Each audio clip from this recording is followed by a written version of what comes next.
atmosphere, the feeling. You've obviously played many games there yourself. What's your opinion on the situation at the moment? To be honest, there's not really much opinion to have. I think it's I think as a club, and you're always looking to evolve, you're always looking to improve things, you always want to put ourselves in a better place moving forward and future-proof the football club, whether that's training ground, stadium, supporters, relationships, all connections. So there's always work that goes on. The stadium's obviously is a huge deal, you know, and we love the place. I've had great memories there, and it is what it is. Sometimes it evolves and things change, and it doesn't take away from what's been there before or what's there present. It's just trying to improve things and make things better, really. Have you seen the graphics and whatnot and what it could look like, and what have you thought about it? Because it looks very impressive. I'll be totally honest with you, I've not delved into that one just yet. There'll be time to at some point, but really at this moment it's not something that we're from our side of things that we're thinking about too much. Chris? Hi Michael. I think when these two teams last met, you were on a beach somewhere. Does it show how much football can change in a very short period of time, that we are where we are now? It was only in January, of course, 1-1 at Ellen Road. Yeah, it can change quick. Yeah, that's just the way the game goes. You know, you can be in or you can be out, or results can go one way, can go the other way, and players are fitting in form. The game flips, and that's why we can never take anything for granted. And you kind of live in the present and what's coming up next week, and keep trying to improve. Because I only went and played at Ellen Road once, and then it was a League Cup game many years ago. So I've not really actually taken part in the fixture an awful lot, but watched it over the years from afar, from previous, and to be involved in it now is pretty special. Did you watch it in Barbados? I watched a bit of the game, yeah, actually. Yeah. And when it finished, and after the game, of course, was there any thought in your head at that stage what might transpire beyond? No, not particularly. No, I think obviously I watched the games and supported from afar, but no, I think there wasn't really any sign of it at that stage. So I was supporting from afar and enjoying time with the family, really. Mike. Hi Michael. During the international break, your players have really spoken about your impact at the club and have publicly kind of backed you for the job. I mean, does that matter to you, their opinions, and do you think it will matter in terms of the long term as well, and the decisions that have to be made at the club?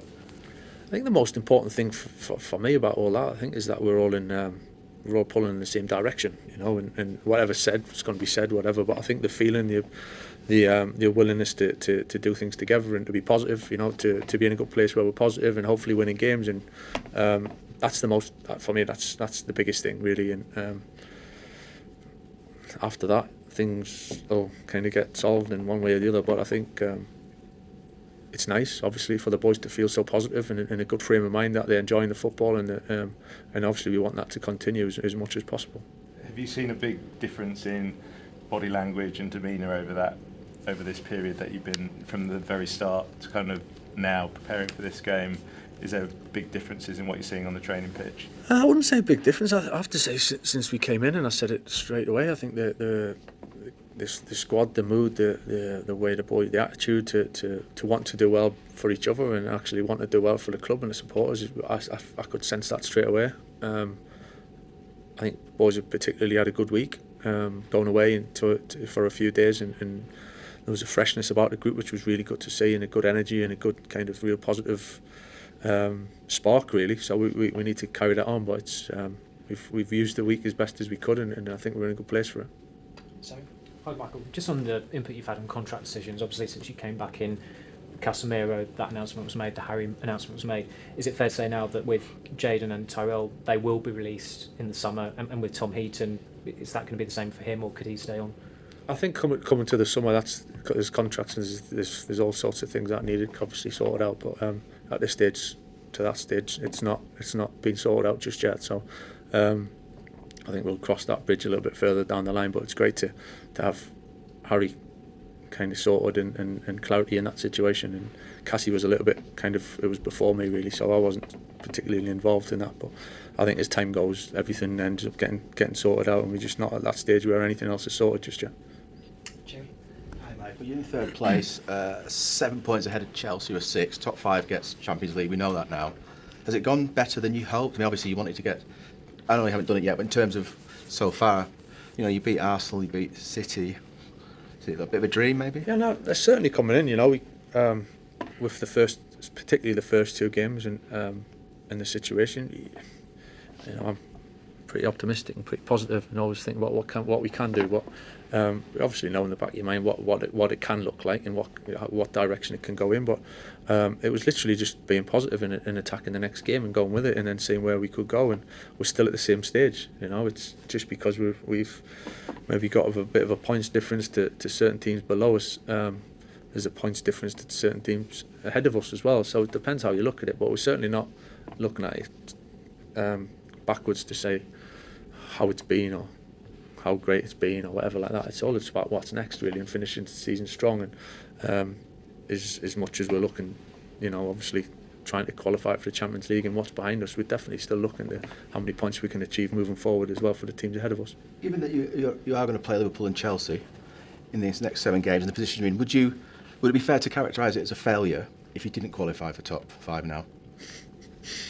Strong word, that, isn't it? You're an elite professional, aren't you? This is the name of the game. I know we take where we are. We know. Listen, as a club, we want to be challenging. We want to be challenging right at the top. There's no getting away from that. But I think there's steps in being realistic as well, and talking about where we came in and where we are now, and just keep building on that. I think the boys are in a good place. Squad's in a good place. We keep pushing forward. The club seems to be in a really good place in terms of the supporters, really positive and enjoying it, which is important. And we're just trying to keep pushing and keep progressing as we go. So you'd accept 6? Huh? You'd accept 6th possession? I didn't say that. You accept it? I wouldn't accept it. No. Yeah. No, I wouldn't accept it. But you wouldn't accept. It's not so much accepting it. It's about trying to finish as high as you possibly can.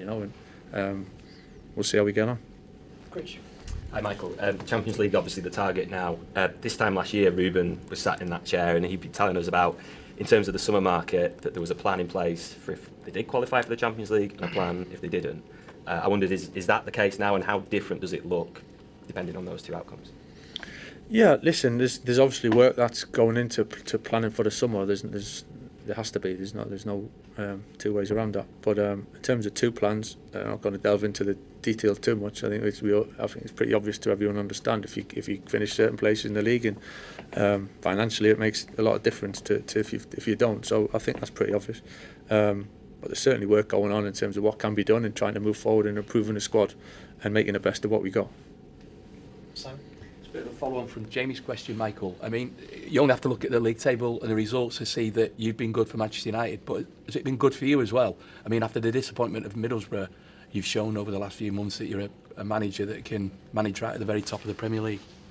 Yeah, I really give it thought in that way. I think it just keep working and keep improving really, and loving this place, and as I've said it already, for me it's the ultimate job to be in this role, and kind of whatever's gone in the past, it's all experience. You learn from it. Just because you have a bit of a setback doesn't mean necessarily you can't then achieve, and it's the same way. Just because you've achieved a little bit doesn't necessarily mean you keep achieving. So I think it's about keep pushing and learning and changing and evolving, and experience definitely does that. The experience for me at Middlesbrough was huge and really positive in so many ways, to be honest. So I'll keep trying to take that, as well as the experience of being here for so long. It all comes together in that pot really, that you kind of draw on and trying to use when you need it. Last question for Rich. Michael, I know you said earlier that there's nothing immediate to announce on contracts, but are you confident that Kobbie Mainoo will sign a new deal as well before the end of the season? We'd like to think so, yeah, and it's getting closer. So we're positive with that. We're calm with it, but we're positive with it, and time will tell how it goes. But at the moment, we're in a good place with it. I know you're still in Champions League as well in terms of recruitment. How important is Champions League to maybe keep hold of some of your players? Because I know there's been so much interest in the past in someone like Bruno Fernandes. Is it important that you're in the Champions League so that you can reward him and keep him at the club, really? I think Champions League just brings so many positive things, and it's where we want to be. There's no getting away from that, and that has ramifications for so many different things. Whether that's players staying, if it's players coming in, it's financially all sorts of different things. It's where we want to be, and we need to try and get used to being in there more often.